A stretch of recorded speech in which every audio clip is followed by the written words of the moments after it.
गोदावरीबाई या एका संपन्न कुटुंबातील कडक शिस्तीच्या आणि करारी स्वभावाच्या सासूबाई होत्या. त्यांच्या पतीच्या निधनानंतर त्यांनी आपल्या 2 मुलांना म्हणजेच राहुल आणि रोहितला खूप चांगल्या प्रकारे वाढवले होते. मोठा मुलगा राहुल याचे लग्न स्वातीशी झाले होते. स्वाती ही गावाकडच्या एका साध्या कुटुंबातील घरकाम अगदी चोख करणारी आणि शांत स्वभावाची मुलगी होती. छोटा मुलगा रोहित याचे लग्न मेघाशी झाले. मेघा ही शहरातील एका आधुनिक कुटुंबातील उच्च शिक्षित आणि नोकरी करणारी मुलगी होती. एकाच घरात राहणाऱ्या या तिन्ही स्त्रियांचे स्वभाव पूर्णपणे वेगळे होते. त्यामुळे घरात रोज ठिणग्या पडू लागल्या. गोदावरीबाईंना वाटायचे की घरात त्यांचा शब्द अंतिम असावा. त्या स्वातीला कौतुकाने म्हणायच्या, माझी मोठी सून घर कसं छान सांभाळते. पण त्याचवेळी त्या मेघाला टोमणा मारायच्या. शहरातल्या मुलींना फक्त नटायला आणि पैसे उडवायला आवडतं, घरकाम मात्र शून्य. यामुळे मेघाच्या मनात स्वातीबद्दल आणि सासूबाईंबद्दल राग निर्माण झाला. मेघाला वाटायचे की तिच्या नोकरीची आणि स्वातंत्र्याची या घरात कोणालाच कदर नाही. दुसरीकडे स्वातीला वाटायचे की ती दिवसभर स्वयंपाकघरात राबते. पण गोदावरीबाई नेहमी रोहित आणि मेघालाच जास्त लाड करतात, कारण ते जास्त शिकलेले आहेत आणि घरात पैसे आणतात. हळूहळू दोघी सुनांमध्ये मौन युद्ध सुरू झाले. घरात एक प्रकारचा अस्वस्थ करणारा तणाव निर्माण झाला. स्वयंपाकघरात शेगडी एकच होती, पण दोघींची मने पूर्णपणे वेगळी झाली होती. छोटी छोटी भांडणे आता रोजचीच झाली होती. तूने फ्रीजमध्ये माझी जागा का घेतली इथपासून ते सासूबाईंनी तुलाच नवीन साडी का घेतली इथपर्यंत प्रत्येक गोष्टीवर वाद होऊ लागले. दोन्ही भाऊ आपल्या पत्नी आणि आईच्या या भांडणांमुळे त्रस्त झाले होते. एक दिवस महालक्ष्मीच्या सणांची तयारी सुरू होती. गोदावरीबाईंनी परंपरेनुसार घरात पूजा ठेवली होती. स्वातीने सकाळी उठून देवाचा नैवेद्य आणि जेवणाची सगळी तयारी केली. मेघाला मात्र ऑफिसच्या एका महत्त्वाच्या प्रेझेंटेशनमुळे सकाळी उठायला उशीर झाला आणि ती थेट पूजेच्या वेळी हॉलमध्ये आली. हे पाहून गोदावरीबाईंचा पारा चढला. त्या सर्वांसमोर मेघाला म्हणाल्या, मेघा, तुला घराच्या सणावारांचं काहीच पडलेलं नसतं गं. स्वाती एकटी सकाळी 5 वाजल्यापासून राबते आणि तू आत्ताशी नटून थटून आलीस. नोकरी करतेस म्हणजे घराचे नियम विसरायचे का? मेघाला सर्वांसमोर झालेला हा अपमान सहन झाला नाही. ती चिडून म्हणाली, सासूबाई, मीही दिवसरात्र काम करते. माझ्या नोकरीमुळेच या घराची गृहकर्ज वेळेवर फिटत आहे. स्वातीताईंना नोकरी नाही म्हणून त्या घर सांभाळतात. तुम्ही नेहमी आमची तुलना का करता बरं? हे ऐकून स्वातीलाही राग आला. ती म्हणाली, मेघा, तुला तुझ्या पैशांचा खूप माज आहे ना. मी पण घर सांभाळते म्हणून तू शांतपणे नोकरी करू शकतेस, हे विसरू नकोस. भांडण खूप वाढले. गोदावरीबाईंनी रागाने पूजेचे ताट बाजूला ठेवले आणि म्हणाल्या, जोपर्यंत तुमच्यातला हा अहंकार संपत नाही तोपर्यंत या घरात कोणतीही पूजा होणार नाही. त्या दिवशी घरातील सणाचा आनंद पूर्णपणे निघून गेला. सणाचे ते दिवस उलटून काही महिने झाले होते. एक दिवस गोदावरीबाईंना अचानक छातीत जोरात दुखू लागले आणि त्या बेशुद्ध पडल्या. राहुल आणि रोहित दोघेही बिझनेसच्या कामानिमित्त शहराबाहेर गेले होते. घरात फक्त स्वाती, मेघा आणि गोदावरीबाई होत्या. गोदावरीबाईंची ती अवस्था पाहून दोघी सुनांचे भांडण एका सेकंदात गायब झाले. मेघाने लगेच तिच्या ओळखीच्या मोठ्या रुग्णालयात फोन करून कार्डियाक ॲम्ब्युलन्स मागवली.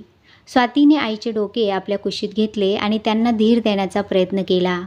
रुग्णालयात पोहोचल्यावर डॉक्टरांनी सांगितले की गोदावरीबाईंना हार्ट अटॅक आला आहे आणि तातडीने शस्त्रक्रिया करावी लागेल, ज्यासाठी 3 लाख रुपये त्वरित जमा करावे लागतील.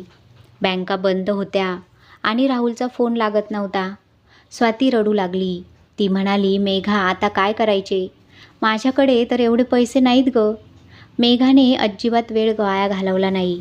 तिने तिच्या ऑफिसच्या फंडातून आणि स्वतःच्या सेव्हिंग्जमधून तिच्या क्रेडिट कार्डद्वारे एका मिनिटात 3 लाख रुपये हॉस्पिटलच्या काउंटरवर भरले. ती स्वातीचा हात धरून म्हणाली, स्वातीताई, तुम्ही काळजी करू नका. पैसे आज आहेत तर उद्या नाही, पण आपल्या आई आधी वाचल्या पाहिजेत. शस्त्रक्रिया यशस्वी झाली, पण गोदावरीबाईंना पुढील 2 महिने पूर्ण बेड रेस्ट सांगण्यात आली. त्यांना स्वतःहून उठताही येत नव्हते आता खऱ्या अर्थाने सासू आणि 2 सुनांच्या नात्याची परीक्षा सुरू झाली होती. मात्र दोघी सुनांनी मिळून एक अभेद्य टीम बनवली. मेघाने ऑफिसमधून 1 महिन्याची सुट्टी घेतली. तिने गोदावरीबाईंची औषधे, डॉक्टरांच्या अपॉइंटमेंट्स आणि हॉस्पिटलचे मॅनेजमेंट स्वतःकडे घेतले. स्वातीने आईसाठी लागणारा विशेष पथ्याचा आहार, सूप आणि त्यांची संपूर्ण वैयक्तिक सेवा करण्याची जबाबदारी घेतली. एक दिवस दुपारी गोदावरीबाई खोलीत झोपल्या होत्या. त्यांना जाग आली तेव्हा त्यांनी पाहिले की स्वाती त्यांचे पाय दाबत होती आणि मेघा त्यांच्या डोक्याला तेल लावून हलक्या हाताने मसाज करत होती. दोघींच्या चेहऱ्यावर थकवा होता, पण आईंची सेवा करताना एकही तक्रार नव्हती. गोदावरीबाईंच्या डोळ्यातून अश्रू वाहू लागले. त्यांनी दोघींचे हात आपल्या हातात घेतले. त्या अत्यंत भावनिक स्वरात म्हणाल्या, "माझं चुकलं पोरींनो.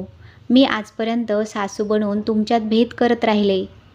एका बाजूला स्वातीचे घर सांभाळणे महत्त्वाचे आहे आणि दुसऱ्या बाजूला मेघाची नोकरी करून घराला हातभार लावणे तितकेच गरजेचे आहे.